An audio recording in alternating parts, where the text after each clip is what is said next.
മുഖ്യമന്ത്രി വി.ഡി. സതീശൻ സഭയിൽ വെച്ച ധവളപത്രം ചട്ടപ്രകാരമല്ലെന്നും രാഷ്ട്രീയ രേഖ മാത്രമെന്നും പ്രതിപക്ഷം നിയമസഭയിൽ.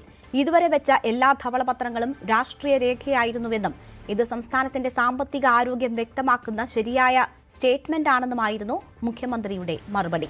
ധനവകുപ്പിലെ ഉദ്യോഗസ്ഥരെ ഒഴിവാക്കി പുറത്തുനിന്നുള്ളവരെ കൊണ്ട് ധവളപത്രം തയ്യാറാക്കിയത് ശരിയായില്ലെന്നും പ്രതിപക്ഷം ചൂണ്ടിക്കാട്ടി. ചട്ടവിരുദ്ധമായി ഒന്നും ചെയ്തിട്ടില്ലെന്നും മന്ത്രിസഭ അംഗീകരിച്ച ധവളപത്രമാണ് സഭയിൽ വെച്ചതെന്നുമായിരുന്നു സർക്കാരിന്റെ ഇതിനുള്ള മറുപടി. ഒരു ഡോക്യുമെന്റും പുറത്തേക്ക് പോയിട്ടില്ല. ധനകാര്യ വകുപ്പിന്റെ നേതൃത്വത്തിലാണ് ഇത് തയ്യാറാക്കിയിരിക്കുന്നത്. ക്യാബിനറ്റിന്റെ അനുമതിയോടുകൂടിയാണ് തയ്യാറാക്കിയിരിക്കുന്നത്. ക്യാബിനറ്റിന്റെ അപ്രൂവൽ ഈ വൈറ്റ് പേപ്പറിനുണ്ട്. മുഴുവൻ നടപടിക്രമങ്ങൾ പബ്ലിക് ഡൊമൈനിലുള്ള ഡോക്യുമെന്റാണ് ഇതെല്ലാം. ഈ ഫിനാൻസ് ഡിപ്പാർട്ട്മെന്റ് ഔദ്യോഗികമായി ഇറക്കാതെ പുറത്തുനിന്നുള്ള 2-3 ആരായാലും അങ്ങനെ വെക്കുന്ന കാര്യം ശരിയാവുമോ എന്നുള്ളതാണ് സാർ ഒരു പ്രധാന പ്രശ്നം. പിന്നെ ധവളപത്രത്തിനകത്തുള്ള കാര്യങ്ങൾ വരുമ്പോൾ അതിനകത്ത് നോക്കിയിട്ട് പറയാം സാർ. ധവളപത്രം ഇറക്കുന്നതിനകത്തോ കാര്യം വരുന്നതിനകത്തോളം തർക്കമല്ല. നാളെ ഇതൊരു പ്രീസിഡന്റ് ആയിട്ട് എടുത്തിട്ട് ആർക്കും ഇങ്ങനെ ഗവൺമെന്റിന്റെ ഔദ്യോഗിക രേഖ സാർ, രേഖകൾ എന്ന് പറഞ്ഞാൽ വളരെ സീക്രട്ടാണ്. നമ്മൾ എങ്ങനെയായിരിക്കും ഈ മാസം, അടുത്ത മാസം, അതിനടുത്ത മാസത്തെ ഫിനാൻസ് എന്ന് അറിയുന്നത് വളരെ കുറച്ച് ആൾക്കാർ അറിയോ. അറിയുന്നവരല്ലെങ്കിൽ സാർ നമ്മുടെ സംസ്ഥാനത്തിന്റെ അത് LDF ആയിക്കോട്ടെ UDF ആയിക്കോട്ടെ ഗവൺമെന്റിന്റെ ആക്ടിവിറ്റിയെ മൊത്തം തകിടം മറിക്കാൻ പറ്റും ആ രഹസ്യം പുറത്തു പോയാൽ. അങ്ങനെ രഹസ്യം പുറത്തേക്ക് കൊടുത്തിട്ട് ഒരു ധവളപത്രം ഇറക്കുന്നത് ശരിയല്ല. ഡിപ്പാർട്ട്മെന്റിനകത്ത് വളരെ കോൺഫിഡൻഷ്യൽ ആയിട്ട് വേണം. സീക്രട്ട് സെക്ഷൻ പോലെയുള്ള സെക്ഷനുകൾ എന്തിനാ സാർ അവിടെ? ഏജിക്ക് പോലും കൊടുക്കാത്ത കണക്ക് പുറത്തെടുത്തിട്ട് കൊടുത്തിട്ടാണോ തയ്യാറാക്കുന്നതെങ്കിൽ അത് അത്ര ശരിയായ ഒരു കാര്യമല്ല. അതൊരു ഭരണഘടനാ ലംഘനമാണ്, സത്യപ്രതിജ്ഞാ ലംഘനമാണ്. ഈ ഗവൺമെന്റിന്റെ സർക്കാരിന്റെ ഒരു വർഷത്തേക്ക് 2 ലക്ഷമോ 2.25 ലക്ഷമോ കോടി കൈകാര്യം ചെയ്യാനുള്ള ചുമതല ഏൽപ്പിച്ചിരിക്കുന്ന സർക്കാർ, എക്സ്ചക്കർ ഏൽപ്പിച്ചിരിക്കുന്ന സർക്കാർ, അതിന്റെ ധനകാര്യമന്ത്രി, വകുപ്പ് ഈ കാര്യങ്ങൾ രഹസ്യമായി കൈകാര്യം ചെയ്യുന്നതിന് പകരം ഡിപ്പാർട്ട്മെന്റ് ഉദ്യോഗസ്ഥന്മാരെ വിശ്വാസത്തിലെടുക്കുന്നതിന് പകരം പരസ്യമായിട്ടല്ല ചെയ്യേണ്ടത്. Integrity of the officers and not the particular people. ഞാനത് ക്വസ്റ്റ്യൻ ചെയ്യുന്നില്ല. പക്ഷേ ഇതൊരു പ്രസിഡന്റ് ആണ്. ആ പ്രസിഡന്റ് ഒക്കെ നാളെ ആരെയും കൊണ്ടുവന്ന് ചെയ്യിക്കാം. അത് ചെയ്യാൻ പാടില്ല. വിശദാംശങ്ങളുമായി വി അരുൺ നമുക്കൊപ്പം ചേരുകയാണ്. അരുൺ, ധവളപത്രം എന്ന ഉമ്മാക്കി കാണിച്ച് വായടപ്പിക്കേണ്ട എന്നതായിരുന്നു കഴിഞ്ഞ ദിവസം പ്രതിപക്ഷ നേതാവ് സഭയിൽ പറഞ്ഞത്. ഇപ്പോൾ ധവളപത്രം അവതരിപ്പിച്ച് കഴിയുമ്പോൾ അതിൽ ചട്ടലംഘനമാണ് അതിന്റെ രൂപീകരണം എന്നതുൾപ്പെടെയുള്ള വാദങ്ങൾ ഉയർത്തുന്നുണ്ട് പ്രതിപക്ഷം. വലിയ വിവാദങ്ങളാകുന്ന പല നിർദ്ദേശങ്ങളും വരുന്നു. എങ്ങനെയാണ് ധവളപത്രത്തിൽ പൊതുവെയുള്ള ചർച്ചകൾ?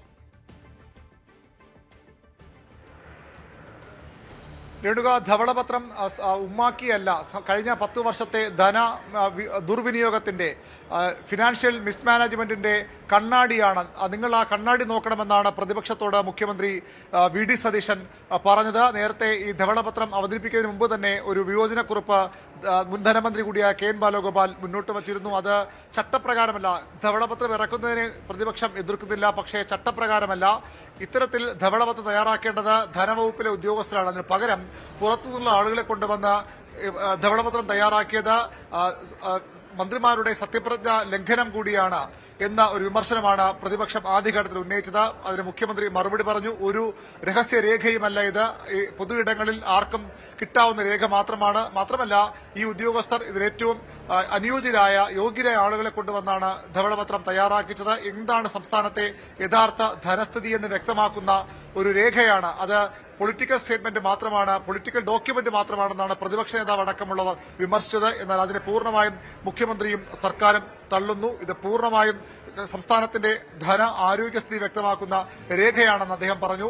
ഈ മുൻ ഡോക്യുമെന്റുകളാണ്, നേരത്തെ വെച്ച ധവളപത്രങ്ങളാണ് രാഷ്ട്രീയ രേഖയെന്ന് മുഖ്യമന്ത്രി പറഞ്ഞതിനെ മറ്റൊരു തരത്തിൽ കൂടി ഇപ്പോൾ പ്രതിപക്ഷം വ്യാഖ്യാനിക്കുന്നുണ്ട്. 2011 ഉമ്മൻചാണ്ടിയും 2011 സർക്കാരിന്റെ കാലത്ത് ഉമ്മൻചാണ്ടിയും ധവളപത്രം അവതരിപ്പിച്ചിരുന്നു. അതും പൊളിറ്റിക്കൽ സ്റ്റേറ്റ്മെന്റ് ആണെന്നാണോ മുഖ്യമന്ത്രി ഉദ്ദേശിച്ചെന്നൊരു രാഷ്ട്രീയ വിമർശനം പ്രതിപക്ഷം മുന്നോട്ട് വയ്ക്കുന്നുണ്ട്. പക്ഷേ സംസ്ഥാനത്ത് എന്താണ് സംസ്ഥാനത്തെ യഥാർത്ഥ സാമ്പത്തിക സ്ഥിതി? 6000 കോടിയിലധികം രൂപ ഈ സർക്കാർ പോകുമ്പോൾ ബജറ്റ് ഖജനാവിൽ ഉണ്ടായിരുന്നുവെന്നാണ് പ്രചരണം. എന്നാൽ അത് കളവാണ്, പൊളിയാണെന്ന് ചില ഉദാഹരണങ്ങൾ പറഞ്ഞുകൊണ്ട് പ്രതിപക്ഷ നേതാവ് സഭയിൽ വിശദീകരിച്ചു.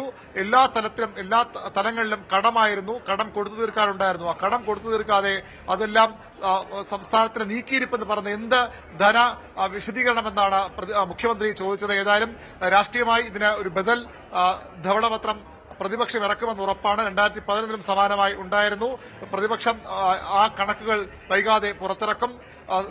വി ഡി സതീശൻ സഭയിൽ വച്ച ധവളപത്രത്തെ ഖണ്ഡിക്കാൻ ഓരോ പ്രധാനപ്പെട്ട ഭാഗങ്ങൾക്കും മറുപടി പറഞ്ഞുകൊണ്ട് പ്രതിപക്ഷത്തിന്റെ ധവളപത്രം വരും. ഏതായാലും വരും ദിവസങ്ങളിലെ രാഷ്ട്രീയ ചർച്ചയായി കൂടി ധവളപത്രം മാറുകയാണ്. സംസ്ഥാനത്ത് ഏതാണ്ട് 6000 കോടിക്കടുത്ത് നീക്കിയിരുപ്പ് ഈ സർക്കാർ അധികാരത്തിൽ ഏൽക്കുമ്പോൾ ഉണ്ടായിരുന്നുവെന്ന അന്നത്തെ സർക്കാരിന്റെ ഇന്നത്തെ പ്രതിപക്ഷത്തിന്റെ വാദത്തെ പൊളിക്കുകയാണ്, തള്ളുകയാണ് മുഖ്യമന്ത്രി ചെയ്തത്. ഈ സർക്കാർ അധികാരത്തിലേറ്റ ദിവസം 2000 കോടി മാത്രമാണ് നീക്കിയിരിപ്പുണ്ടായിരുന്നത്. ബാക്കിയുണ്ടായിരുന്നത് അതും കൊടുത്തു തീർക്കാൻ അതിലേറെ ബാധ്യതകളുണ്ടായിരുന്നു. ആ ബാധ്യതകൾ കണക്കുകൂട്ടാതെ, ബാധ്യതകൾ കണക്കിലെടുക്കാതെയുള്ള അവകാശവാദമാണ്, വ്യാജ പ്രചരണമാണ് ഇടത് കേന്ദ്രങ്ങളും പ്രതിപക്ഷവും നടത്തിയെന്ന വിമർശനമാണ് മുഖ്യമന്ത്രി ഉന്നയിച്ചത്. അല്പസമയത്തിനകം മുഖ്യമന്ത്രി വി ഡി സതീശൻ മാധ്യമങ്ങളെ കാണും. അദ്ദേഹം ഈ ധവളപത്രവുമായി ബന്ധപ്പെട്ട കൂടുതൽ കാര്യങ്ങൾ ഇവിടെ വിശദീകരിക്കും. ശരി, വി വി അരുണാണ് വിവരങ്ങൾ നൽകിയത്. എന്തായാലും വലിയ ചർച്ച ധവളപത്രവുമായി ബന്ധപ്പെട്ട് ഉയരുകയാണ്. കൂടുതൽ വാർത്തകൾക്ക് news 18 Keralam YouTube channel subscribe ചെയ്യുക.